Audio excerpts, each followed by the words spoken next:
4 दिसंबर 1971 रात के ठीक 12:14 विशाखापट्टनम के काले समंदर में पूरा सन्नाटा छाया हुआ था। आईएनएस राजपूत का सोनार रूम। एक टेक्नीशियन अपनी स्क्रीन को घूर रहा था। अचानक उसकी आंखें फैलीं। सर, कोई चीज है, पानी के अंदर डेप्थ चेंज हो रही है। लेफ्टिनेंट कमांडर इंदर सिंह के हाथ एक पल के लिए रुके। उन्होंने सोनार रीडिंग देखी और बिना एक सेकंड गंवाए ऑर्डर दिया, डेप्थ चार्जेस, फायर। 2 भारी चार्जेस समंदर के पानी में गए और फिर एक ऐसी धड़ाम आई कि विशाखापट्टनम के आसपास के घरों की खिड़कियां टूट गईं। पानी का एक भारी थोथा सीधा आसमान में उठा और समंदर के अंदर अंधेरों में 93 पाकिस्तानी सैलर्स की जिंदगी हमेशा के लिए खत्म हो गई।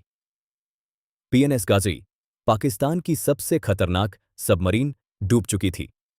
लेकिन दोस्तों, यह कहानी सिर्फ एक सबमरीन के डूबने की नहीं है।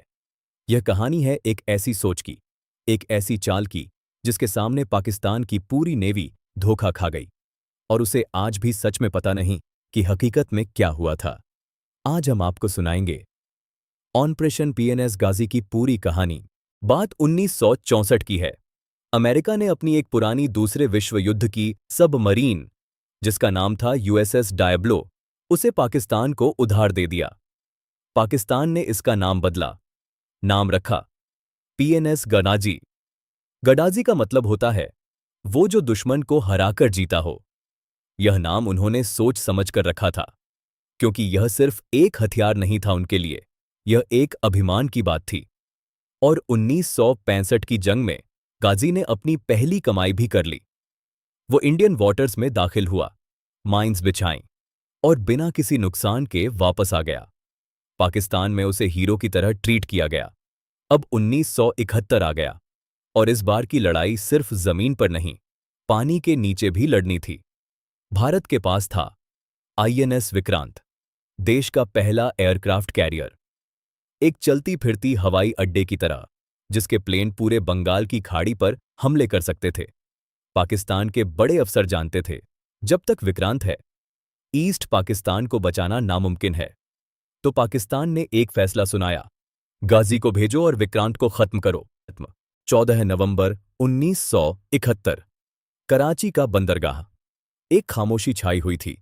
कैप्टन जफर मोहम्मद खान, पीएनएस गाजी के कमांडिंग ऑफिसर, अपनी टीम को देख रहे थे।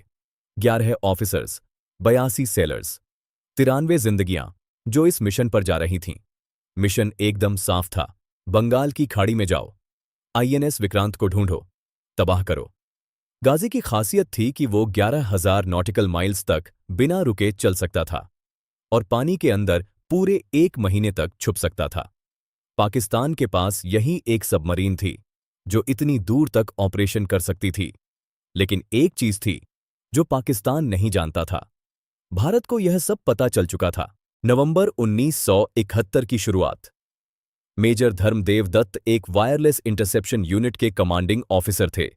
उनकी टीम पाकिस्तानी नेवी के एन्क्रिप्टेड सिग्नल्स, मतलब छुपे हुए कोडेड मैसेज, डिकोड कर रही थी। 72 घंटे लगातार, बिना सोए। और फिर एक अहम मैसेज हाथ आया।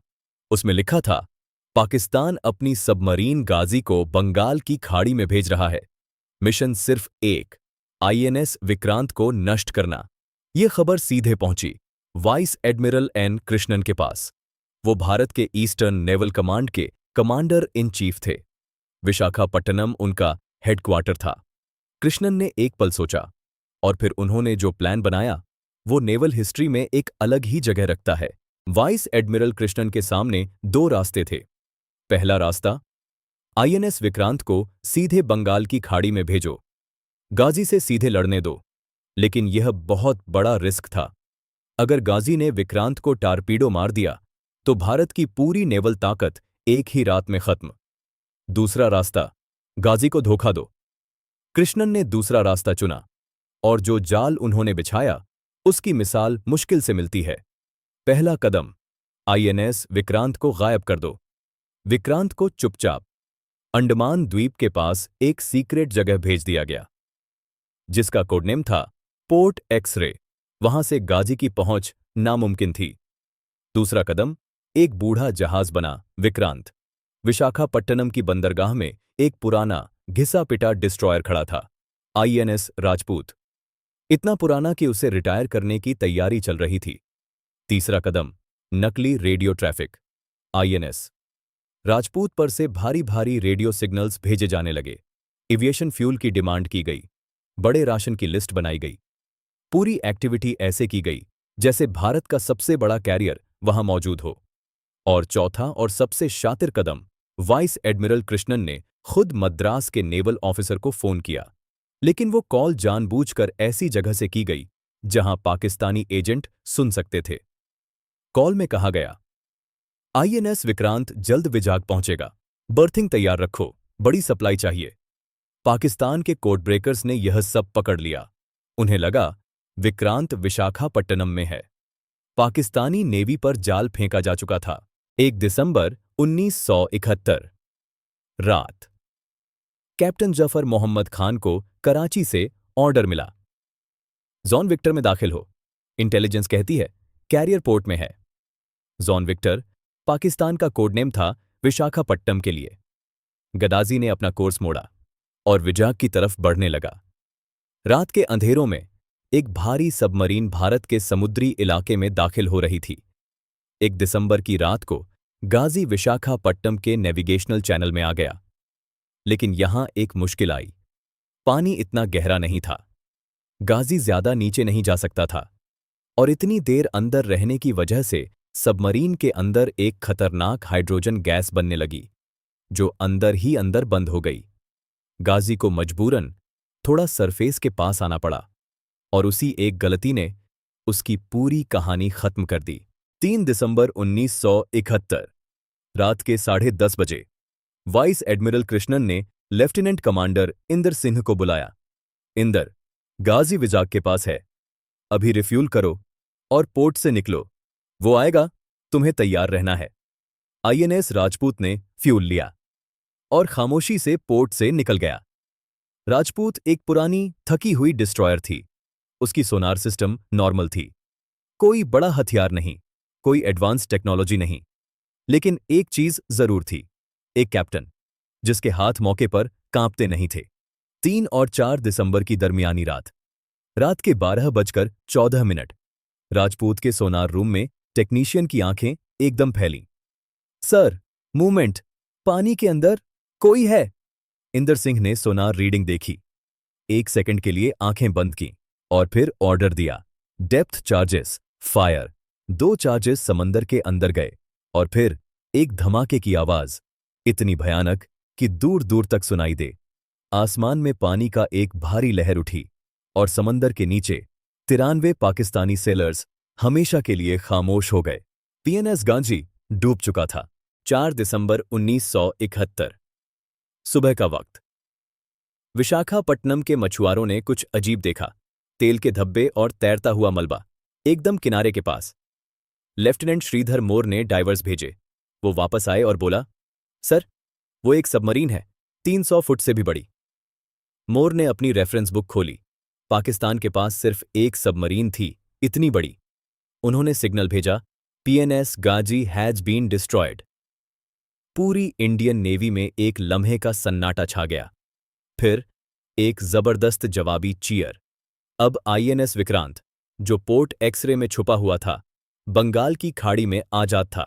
और फिर 4 दिसंबर को ही विक्रांत के प्लेन्स ने चटगांव, कॉक्स बाजार, मोंगला और खुलना पर बम बरसाने शुरू कर दिए। पाकिस्तान की ईस्ट में पूरी सप्लाई लाइंस खत्म हो गईं। 13 दिन बाद 16 दिसंबर 1971 पाकिस्तान की सेना ने सरेंडर किया। बांग्लादेश एक नया और आजाद देश बना। पाकिस्तान आज भी कहता है कि गाजी अपनी ही फैलाई हुई माइंस से तबाह हुआ।